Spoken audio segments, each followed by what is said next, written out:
Hello everyone, welcome to our channel. Uttar Pradesh वाले तैयार हो जाओ। उत्तर प्रदेश वाले क्यों बोल रहा हूँ तैयार हो जाओ, अदर भी आप लोग रेडी रहें गाइस, जितने भी हैं।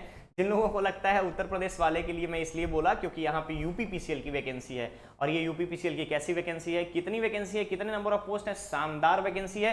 कौन अप्लाई कर सकता है, इन सभी चीजों के बारे में आपसे बात की जाएगी। लेकिन आगे बढ़ने से पहले मैं बताना चाहूंगा कि अगर आपने अभी तक चैनल को सब्सक्राइब नहीं किया है तो फटाफट चैनल को सब्सक्राइब करें, वीडियो को लाइक शेयर जरूर करें। ओके, चलिए ऑफिशियल नोटिफिकेशन के माध्यम से देखते हैं कि कौन से पोस्ट हैं और कौन कर सकता है अप्लाई। गाइस ध्यान रखिएगा, यहाँ पर एग्जीक्यूटिव असिस्टेंट के टोटल यहाँ पर आपके टोटल पोस्ट जब आप देखोगे यहाँ पे तो 1000 से ज्यादा पोस्ट है। ध्यान रखिएगा, टोटल एग्जीक्यूटिव पोस्ट है, एग्जीक्यूटिव असिस्टेंट का पोस्ट है। जनरल के लिए 416, ईडब्ल्यूएस के लिए 103, ओबीसी 278, अनुसूचित जाति एससी के लिए 216 और एसटी के लिए यहाँ पे 20 पोस्ट रखे गए हैं। शानदार वैकेंसी, 1200 के आसपास। ध्यान रखिएगा गाइस, 1200 के आसपास यहाँ पे आपको पोस्ट मिलता है। 1200 के आसपास यहाँ पे टोटल पोस्ट रखा गया है असिस्टेंट एग्जीक्यूटिव के लिए उत्तर प्रदेश के लिए। और कहां पे देखिएगा, Uttar Pradesh power corporation limited में। कहां पे?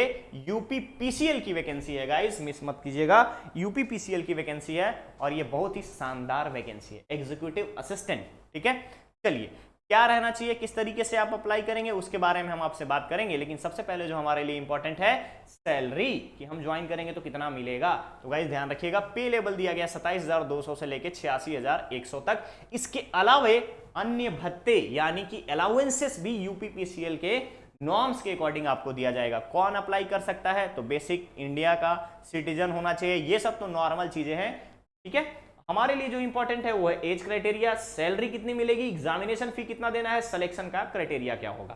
तो गाइस एज लिमिट यहां पे ध्यान रखिएगा, 21 ईयर्स मिनिमम रखा गया है, मैक्सिमम रखा गया है 40 ईयर्स। क्लियर है? ठीक है, चलिए अब बात आती है अनिवार्य योग्यताएं।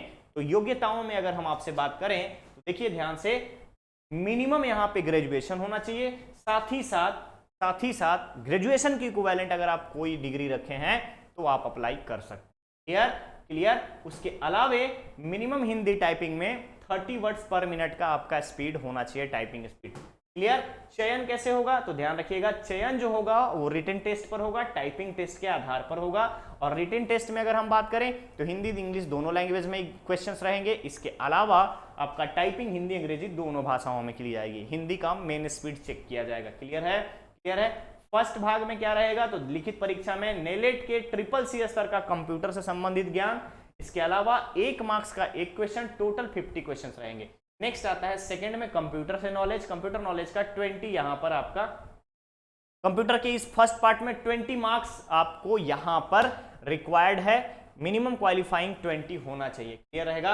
अब आते हैं हम लोग यहाँ पे सेकंड पेपर में। सेकंड पेपर में ध्यान रखिएगा, सामान्य अध्ययन रहेगा 25 नंबर का, 25 मार्क्स के लिए। नेक्स्ट है आपका तार्किक ज्ञान, 45 क्वेश्चन रहेंगे यानी रीजनिंग के 45 मार्क्स के, सामान्य हिंदी 55 क्वेश्चन 55 मार्क्स के, और सामान्य अंग्रेजी 55 मार्क्स के 55 क्वेश्चन। तो टोटल 180 मार्क्स के यहाँ पे क्वेश्चन रहेंगे। 180 के अलावा आपका यहाँ पे टाइपिंग टेस्ट जो 50 मार्क्स का है। क्लियर रहेगा?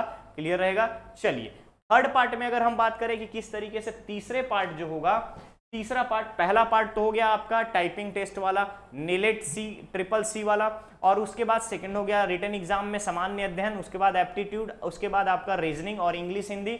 नेक्स्ट आता है आपका तीसरे पार्ट में कृति देव 010 फॉन्ट दे दिया गया है, या 016 में टाइपिंग स्पीड का टेस्ट किया जाएगा।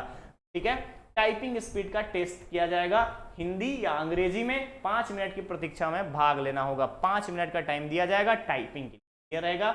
और न्यूनतम 30 शब्द प्रति मिनट की गति होनी चाहिए टाइपिंग में। क्लियर रहेगा। चलिए इसके बाद क्या क्या रिक्वायर्ड है, किस तरीके से कौन कौन से डॉक्यूमेंट्स आपको जरूरी है, कैसे आपको यहाँ पे, तो टोटल नंबर ऑफ पोस्ट रखा गया है 1000। तो मान लीजिए सिलेक्शन होगा 2000 लोगों का, 2000 डबल, उसके बाद उसके आधार पर स्किल टेस्ट के बेसिस पर वहां से शॉर्ट लिस्टिंग का प्रोसेस स्टार्ट किया जाएगा। आयु में छूट किसे मिलेगी? तो ध्यान रखिएगा, भूतपूर्व सैनिक को मिलेगा। इसके अलावे SC ST कैंडिडेट को मिलेगा, PWD के कैंडिडेट्स को यहाँ पे मिलेगा। आरक्षण कैसे मिलेगा? तो उत्तर प्रदेश शासन के द्वारा जिस तरीके से लागू होगा नॉर्म्स, उसके आधार पर आरक्षण दी जाएगी। क्लियर है।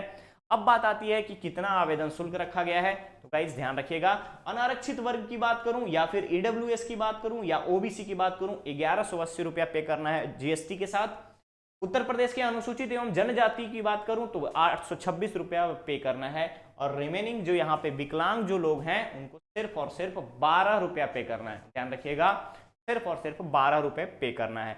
कैसे अप्लाई करेंगे? तो ऑफिशियल वेबसाइट www.uppcl.org पर आप जाकर के अप्लाई करेंगे। आवेदन करने के लिए डायरेक्ट करंट ओपनिंग्स में कैरियर पेज पर जाकर के आप अप्लाई करना है। हाउ टू अप्लाई यहाँ पे देख लेंगे आप किस तरीके से आपको अप्लाई करना है। यहाँ पे छोटी छोटी चीजों के बारे में बताया गया है आपको।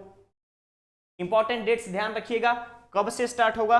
तो गाइस आज देखिए, आज है 4 अगस्त, आज है 4 अगस्त और ये एप्लीकेशन स्टार्ट होगा 19 अगस्त से 12 सितंबर तक। आवेदन शुल्क भी 19 अगस्त से 12 सितंबर तक आप यहाँ पे कंप्लीट करेंगे। इसके अलावा यहाँ पे अगर आप देखिएगा तो चालान जमा करने का भी शुल्क सेम रखा गया है। टेंटेटिव डेट रखा गया है अक्टूबर के दूसरे सप्ताह में, यानी कि 7 अक्टूबर के बाद इसका एग्जाम का टेंटेटिव डेट रखा गया है। अपडेट्स के लिए हमारे चैनल को सब्सक्राइब करके रखें, हम इंफॉर्मेशन आपको यहाँ पे प्रोवाइड करते रहते हैं। ओके, तो ये था यूपीपीसीएल का एग्जीक्यूटिव असिस्टेंट के लिए एक रिक्रूटमेंट नोटिफिकेशन का अपडेट। बहुत ही जल्द मिलेंगे हम एक नए अपडेट के साथ।